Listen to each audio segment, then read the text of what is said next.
Hello दोस्तों, हमारे YouTube channel पे आप लोगों का स्वागत है। मैं हूं कमलकांत और अभी हम बात करने जा रहे हैं बीपीएससी के संदर्भ में। देखिए दोस्तों, बीपीएससी के संदर्भ में जो न्यूज़ आज आया है उस न्यूज़ में कितनी सच्चाई है, क्या कुछ हुआ है बीपीएससी में, तो इसी को लेकर चर्चा करेंगे। और सबसे पहली बात ये है कि बहुत सारे लोगों का आज कॉल था, सभी लोगों का तो कॉल उठाना संभव होता नहीं है और इसी कारण मैं ये न्यूज़ दे रहा हूँ, क्योंकि आज की जो स्थितियाँ थी, कुछ इंस्टीट्यूट ने ये दावा किया है कि परीक्षा आपको जो है कि सितंबर महीने में होने जा रही है। हालांकि पहले कुछ और न्यूज़ वहाँ पे डाले गए और उसके बाद तुरंत एडिट करना, बदलना चीज़ों को।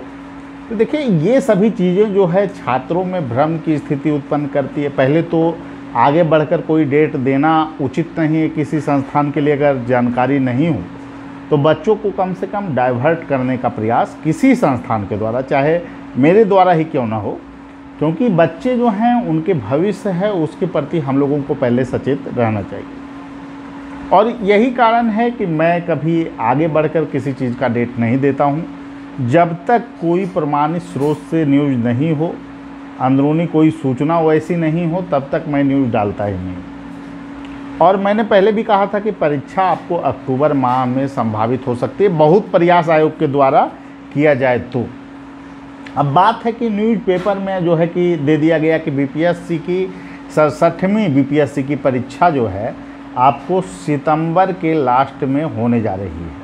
तो अभी तक के जो स्रोत हैं उसके अनुसार ऐसी कोई भी स्पष्ट स्थिति बीपीएससी में नहीं बनी है, ठीक है। तो इस आधार पर बिल्कुल ये जो प्रश्न है वो लॉजिकली नहीं है कि बीपीएससी आपको सितंबर माह के लास्ट में होने जा रही है। लेकिन दोस्तों, एक ही बात मैं कहूँगा, आप लोगों को पढ़ते रहना चाहिए। पीटी परीक्षा को लेकर इतने ज़्यादा परेशान होने की ज़रूरत नहीं है।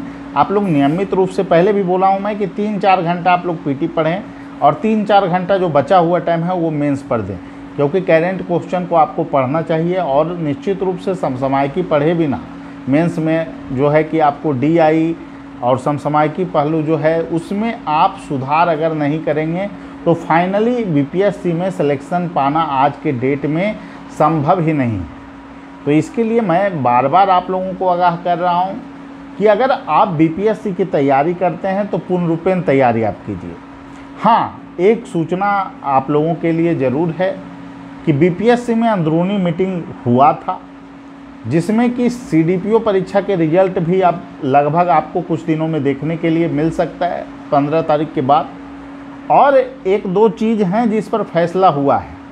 जो संख्या, मतलब जिस परीक्षा का संख्या बल कम है, उस परीक्षा के नियमित आयोजन, मतलब जो पूर्व निर्धारित तिथि हैं उस पे परीक्षा का आयोजन आयोग करवा सकती है। ऐसे भी चर्चा आयोग के अंदर हुई है कि उस पर जोर दिया जाए, क्योंकि परीक्षा की संख्या दर्जनों में है। तो ऐसे में देखते हुए, ऐसी स्थिति को देखते हुए बीपीएससी आपको परीक्षा कराएगी ज़रूर, लेकिन छोटी परीक्षा को। और बीपीएससी 67वीं का जहाँ तक सवाल है, जिसकी संख्या बल 6 लाख से अधिक है, इसको कराना बीपीएससी के लिए एक चुनौती है। और कम से कम बीपीएससी को इसको आयोजित करने के लिए 45 से 50 दिन का समय चाहिए। और ये अभी तक निर्णय नहीं लिया गया है कि बीपीएससी की स्थिति को लागू होगा, मतलब करवाया जाएगा, बीपीएससी 67वीं को किस स्थिति पे आयोजित किया जाएगा। तो निश्चित रूप से मैं यही कहूँगा कि बीपीएससी जब भी आयोजित होगी उसके पहले आप लोगों को स्पष्ट रूप से तिथि का सूचना आयोग देगी। और बीपीएससी, चूँकि कैलेंडर बीपीएससी पूरी तरह से फेल हो चुका है, इसीलिए मैं आग्रह करता हूं आयोग से कि इस मुद्दे को संज्ञान में लिया जाए, क्योंकि ये लाखों छात्रों के भविष्य का मुद्दा है। 6 लाख छात्र इससे चिंतित हैं और एक व्यापक पूरी प्रक्रिया इससे प्रभावित हो रही है। तो स्पष्ट तौर पर आयोग के तरफ से ही एक डेट घोषित कर दिया जाए, जिससे कि छात्रों में किसी भी प्रकार की परेशानी नहीं हो। बहुत सारे लोग कॉल कर रहे थे कि सर न्यूनतम कब तक संभावित है बीपीएससी पीटी परीक्षा। तो मैंने तो बोल ही रखा है, 9 अक्टूबर से का डेट जो है एक बार मीटिंग में चर्चा चला था।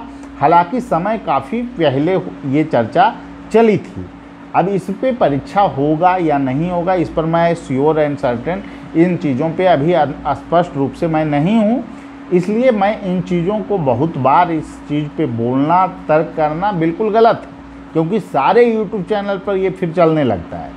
तो मैं जो चीज़ ऑब्जर्व किया हूँ उसके आधार पर मैं यही आपको बता सकता हूँ कि बीपीएससी में अभी की जो चीज़ें हैं उसमें सीडीपीओ परीक्षा का रिजल्ट आपको जल्द से जल्द देखने को मिल सकता है।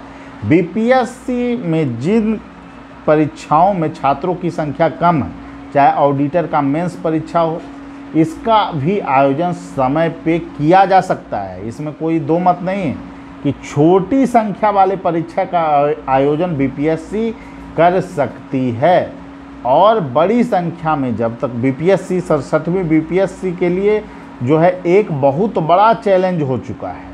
तो इस परीक्षा को कंडक्ट कराना बीपीएससी चाहती है, लेकिन बीपीएससी को इसके लिए विभिन्न जिलों में संवाद करना होगा, पूरे प्रोटोकॉल के तहत परीक्षा का आयोजन करना होगा, क्योंकि पेपर आउट का प्रकरण भी इससे जुड़ा हुआ है। काफ़ी गंभीर मुद्दा ये बना था पूरे बिहार में, और जिस तरह से आयोग की फजीहत हुई है, ऐसे में आयोग कोई भी रिस्क लेना नहीं चाहेगा। और तो नए चेयरमैन पूरी तरह से सख्त हैं और स्पष्ट रूप से उनका कहना है कि परीक्षा में पारदर्शिता के हर एक मापदंड को फॉलो किया जाए।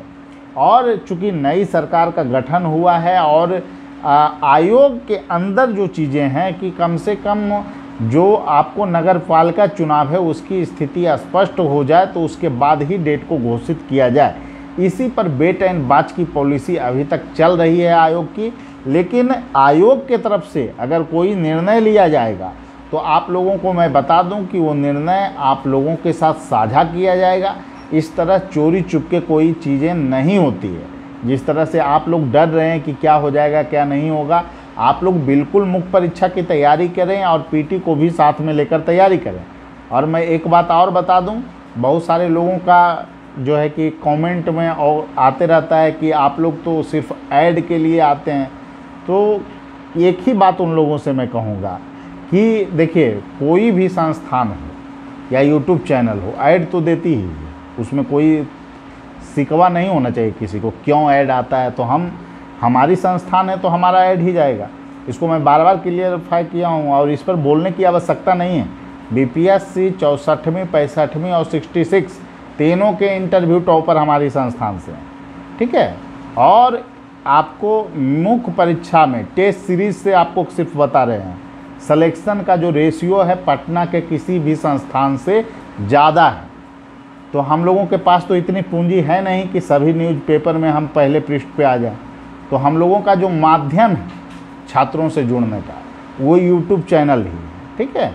तो इसीलिए यूट्यूब चैनलों पे हम अपनी बात रखते हैं, चाहे वो परीक्षा का अपडेट देना हो, चाहे आपको हम लोगों को अपने कोचिंग का प्रचार ही करना हो, तो स्पष्ट तौर पे हम बात रखते हैं। कोई चोरी और चुपके वाली बात यहाँ पे नहीं है कि आपत्ति व्यक्त कर रहे हैं, कमेंट कर रहे हैं। आप लोग का अधिकार है, आप लोग कहाँ बोलते हैं सभी लोगों को जुड़ना जरूरी।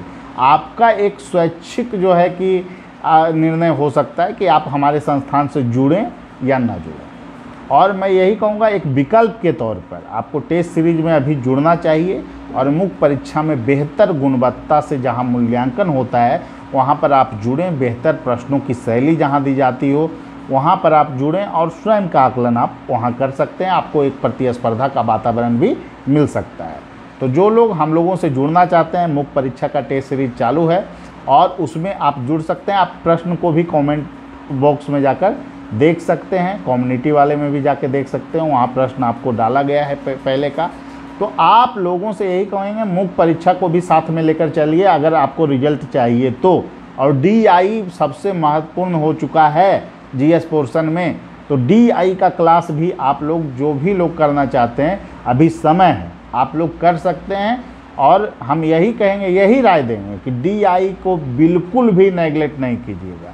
आप मेरे संस्थान में पढ़ें या ना पढ़ें ये आपका फैसला है, लेकिन DI को आपको सोल्व करना होगा।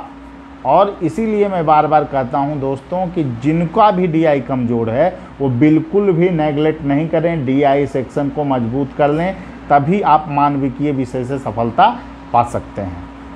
ठीक है। और यही बात है। और आप लोगों को पता ही होगा कि आज़ादी के जो आपको अमृत महोत्सव हैं, इस पीरियड में हम लोग 15 अगस्त के 12 बजे रात तक आपको 2500 रुपये में DI की सुविधा हम लोगों के संस्थान के द्वारा दी जा रही है। आप लोग हमारे या सत्या सर के नंबर पे आप कॉल करके आप संस्थान से जुड़ सकते हैं। और PT को बिल्कुल नेगलेक्ट नहीं कीजिए, PT को समय दीजिए। और मेरे अनुसार अगर मेरी सलाह को आप मानें तो सप्ताह में 1 दिन PT का टेस्ट ज़रूर दें, जिससे स्वयं का आप आकलन कर सकें। ऑफलाइन और ऑनलाइन दोनों ही सुविधा हमारे संस्थान के द्वारा एक विकल्प के रूप में मौजूद है। मैं ये नहीं कह रहा कि हमारे संस्थान का ही लीजिए, अन्य संस्थान भी चला रही है, किन्हीं का आप ले सकते हैं। लेकिन क्वेश्चन की जो प्रवृत्ति हो वो BPSC के बिल्कुल अनुकूल हो, इसका भी ध्यान आप लोगों को रखना होगा। और इसके लिए जो है हमारी संस्थान एक विकल्प के रूप में है। आप चाहें तो हम लोगों के संस्थान से भी जुड़ सकते हैं। और कम्युनिटी बॉक्स में जो है कि आपको नंबर दिया हुआ है, वहाँ से आप लोग जुड़ सकते हैं, हम लोगों से संपर्क कर सकते हैं। और अब तक का यही जो चीज़ है वो आप लोगों से बताना था, क्योंकि छात्र काफ़ी परेशान हो जाते हैं। और किसी भी संस्थान के द्वारा अगर कोई अपडेट दिया जाता है तो उस पर जो है कि अडिग रहने की आवश्यकता है। अगर आप दे रहे हैं अपडेट तो दीजिए ना, क्या दिक्कत है। आपने लिख दिया है तो उसको एडिट करना, बार बार बदलना, इस तरह की चीज़ें कोई संस्थान के लिए कम से कम उचित नहीं है। आपकी अपने बात पे आपको कायम रहना चाहिए। मैंने भी बहुत सारी सूचना दिया है और हमेशा मैं कायम रहता हूँ। मैं कभी किसी चीज़ को एडिट नहीं कर दिया, हटाता नहीं। हाँ, मैं अगर कुछ गड़बड़ियाँ होती है, चीज़ें अगर मान लिया जाए कभी कभी गलत हो गई, ऐसे तो अभी तक डेट के संदर्भ में तो हम लोग कभी गलत नहीं, आगे बढ़ के डेट तो हम देते ही नहीं। तो इसीलिए आप लोग जितने भी लोग हैं उनसे यही कहूँगा कि आप लोग PT परीक्षा की तैयारी करते रहें, नेगलेक्ट बिल्कुल नहीं कीजिएगा, क्योंकि चुनौती हो सकती है। चेयरमैन सर थोड़े सख्त हैं, लेकिन अभी तक जो न्यूज़ आप लोगों को देखने को मिला है उस न्यूज़ में सच्चाई नहीं है। अभी मीटिंग होना बाकी है और मीटिंग के बाद अगर कोई निर्णय लिया जाएगा तो आपको अपडेट हम ज़रूर करेंगे। और सभी लोगों को शुभकामनाएं कि आप लोग तैयारी करते रहें। आज़ादी का जो अमृत महोत्सव है उसमें देश की एकता और अखंडता को जो है कि आप मजबूत करने में हम योगदान दें। और आगे भविष्य में यह परिकल्पना लिए कि राष्ट्र को हम उन्नति के रास्ते पर ले जाएंगे, इसको लेकर आप लोग पूरी तरह से प्रतिबद्ध रहें। तभी आप एक आदर्श देश का निर्माण कर सकते हैं, जहां पर समानता, बंधुत्व और भाईचारे की ज़िंदगी हो और सभी में समन्वित संस्कृति का जो है आप सभी में विकास हो। और निश्चित रूप से अगर ऐसा होगा तो हमारा देश एक खुशहाल देश होगा और सशक्त देश होगा। ठीक है, सभी लोगों को धन्यवाद। फिर अगले वीडियो में मिलेंगे। Thank you.